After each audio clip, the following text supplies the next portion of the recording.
Pillsbury had a recipe contest for professional chefs.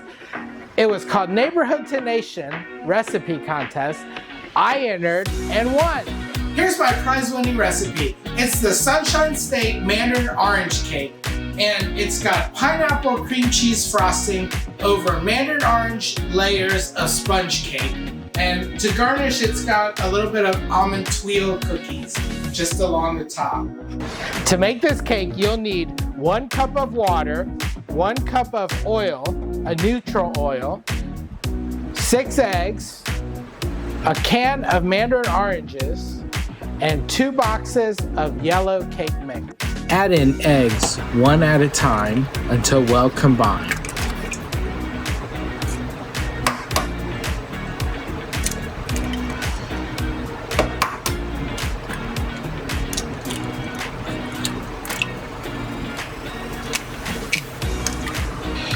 Now add your can of Mandarin oranges with the liquid into your eggs.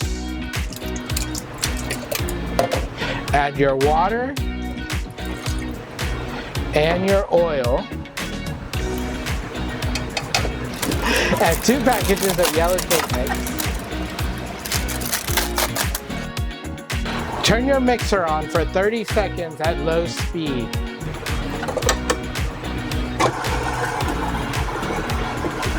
After 30 seconds, kick it up to medium.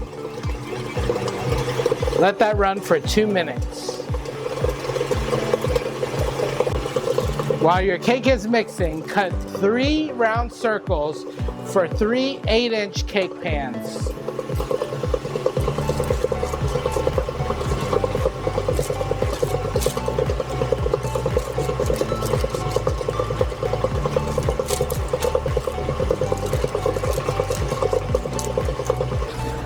Divide cake batter evenly into 3 lined cake pans.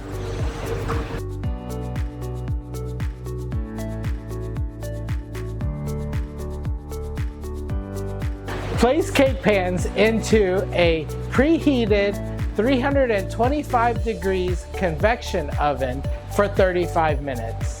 If using a traditional oven, set temperature at 350 degrees for 35 minutes. It's been 35 minutes and it's time to pull our cake out.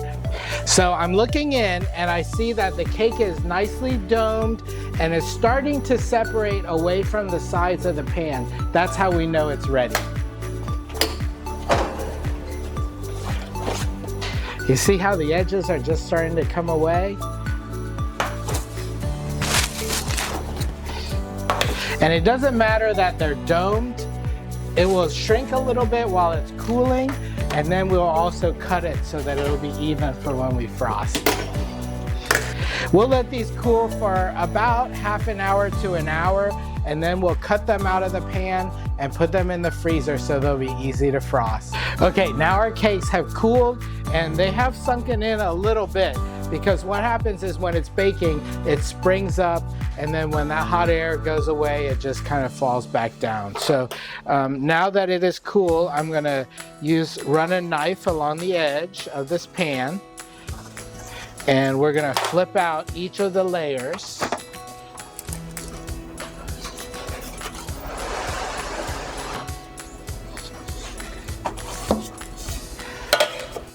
Now that these are completely cooled and on a pan, I'm going to stick them in the freezer so that they'll be easy to frost.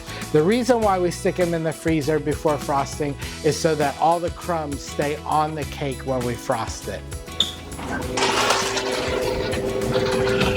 All right, we've got our cake rounds in the freezer, freezing so that they will frost without a lot of crumbs. So we're gonna make frosting now. To make our famous frosting, we take 2 pounds of cream cheese, 1 pound of butter, an 8-ounce can of pineapple, a teaspoon of orange extract, and 1 pound of powdered sugar. We're gonna cut our butter and put it into our bowl.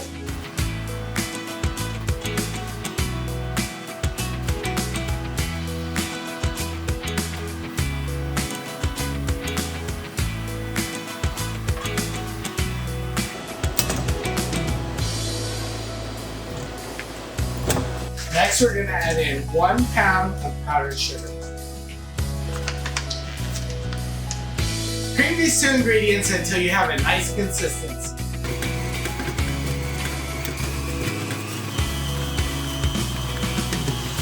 While your butter and powdered sugar are creaming, cut up your cream cheese.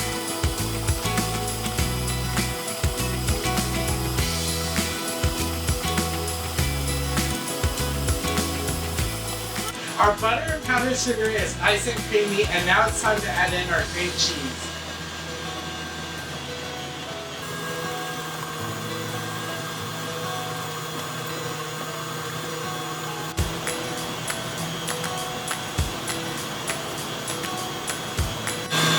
While your ingredients are coming together, add in your tablespoon of orange extract.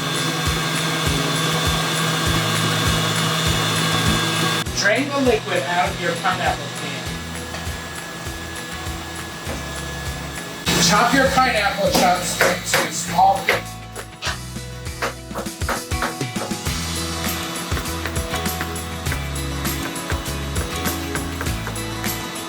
Once your cream cheese is fully combined into the frosting, add in your pineapple chunks.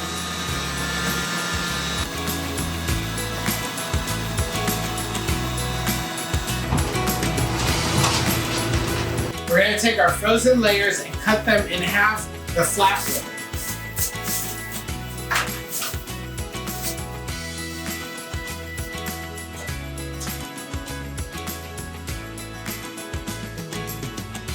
Don't forget to remove your parchment paper. Alright, we're going to frost each layer, and we're going to make this 6 layers tall.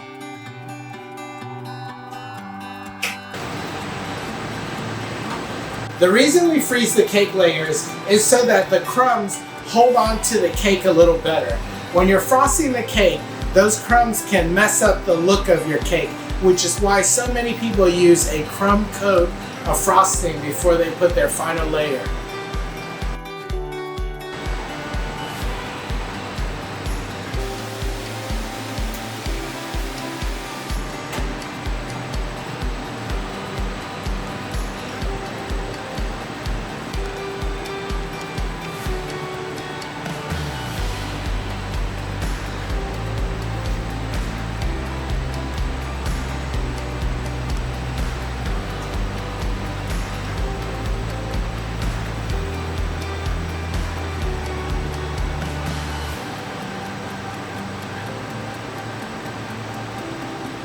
Now that our cake is frosted, let's garnish.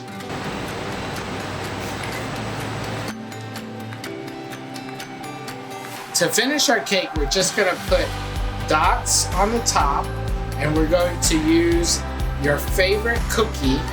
For us, it's a lace nut twirl.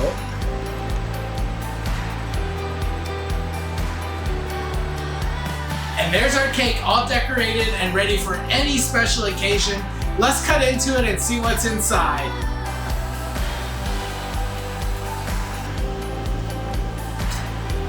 And that's how you make our prize-winning Sunshine State Mandarin Orange Cake. This recipe makes a beautiful 6-layer cake.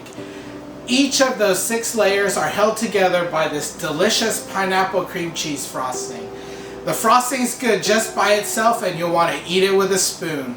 We garnish the cake with these delicious almond twirl cookies. They're delicate, but they look beautiful on the top of this cake. And if you want to learn how to make these almond twirls, subscribe to our channel and join me for the full cookie making tutorial. We love cooking for you and showing you how to cook. If you like our